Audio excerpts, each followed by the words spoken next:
Okay, we are in volume 10, the last of the books of the Bible story by Arthur S Maxwell. Or at least I am. Okay, part 2, story 6, turning the world upside down. Okay. From Philippi, Paul and Silas made their way to Thessalonica, or Salonica.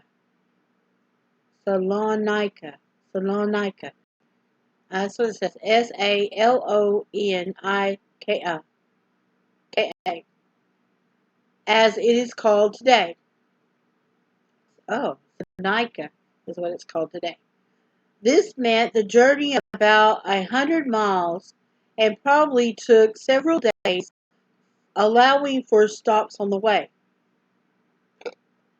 Excuse me. By the time the two missionaries arrived at Thessalonica, they had recovered from a bad beating they had been given in jail and were all ready to preach again. After finding lodging in a home of a man called Jason, they went to the synagogue, and Paul went in with as with his custom, and for 3 weeks he argued with them from the scriptures, explaining and proving that it was necessary for the Christ to suffer and to raise from the dead, and saying, "This Jesus whom I proclaim to you is the Christ." For a while all went well. Soon some Jews believed and accepted Jesus as their Savior. Many Greeks believed also, and not a few not a few of the leading women.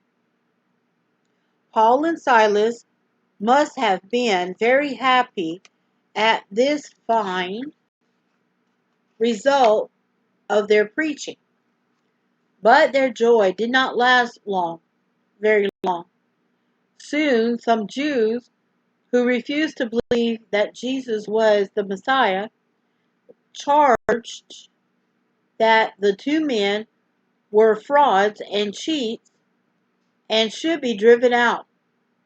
Gathering a crowd, they set the city in an uproar.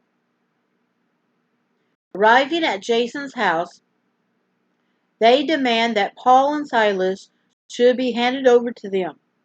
But the apostles weren't there.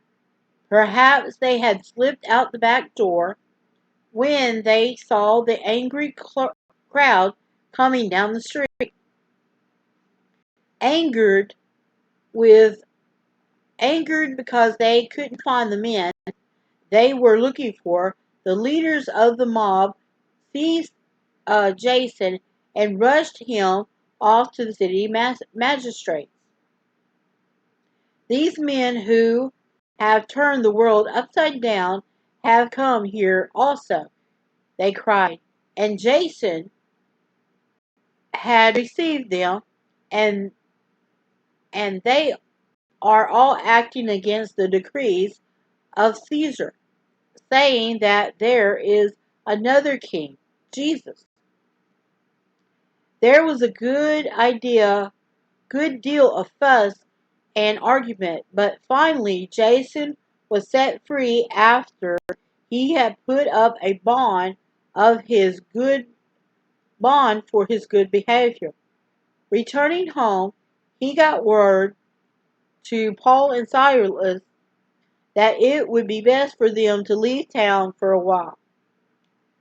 That night, the two set out for Berea, some 50 miles toward the west, and Berea, Berea.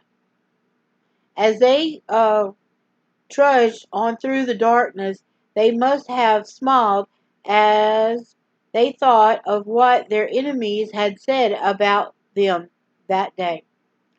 I can almost hear Paul saying, "So they think we're turning the world upside down. I wish we were. It it didn't seem like it at the moment." Once more they were running for their lives, looking back now and then to see whether they were being pursued, and wondering whether they could get safely to Berea. Yeah, Berea. Okay. True and good many people had accepted their message in Thessalonica, but how few they were compared to the crowds who had rejected it. Both of them wished they might have stayed longer and done a greater work. It was too bad they had two hads. Instead had. It was too bad they had to leave so soon. For turning the world upside down, nothing seemed more impossible or absurd. Yet that is exactly what they were doing. Day after day, in city after city, they were planting ideas in people's minds that would change their lives completely. They would be turning upside down, and so would the world in which they lived. Okay? That is what the gospel of Jesus does.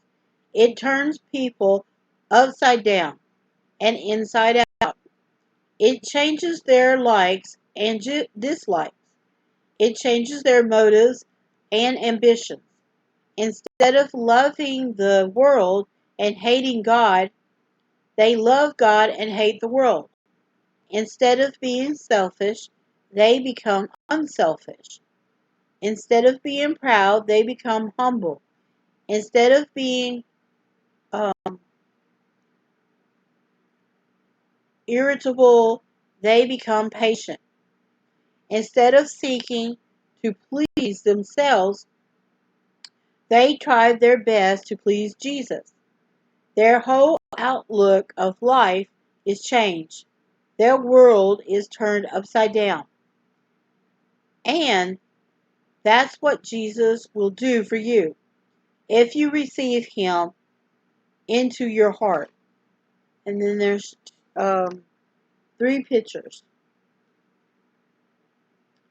Got uh, what we Saul and Tarsus. So it's got Saul up here preaching, and then running from people, and then another picture of running. So there's two pictures here, and it's surrounding the text.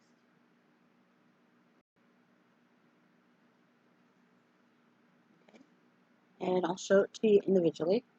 This top one right here is him preaching, Saul preaching.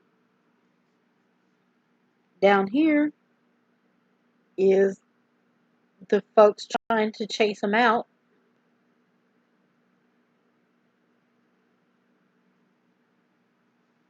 And then this one of Paul and Silas looking behind to make sure they aren't being followed because they're hiding.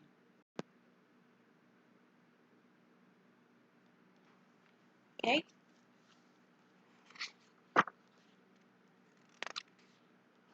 And that is the end of part 2, story 6. So, of course, this was a short one, and I'm going to pause and I'll be getting back to it in just a second.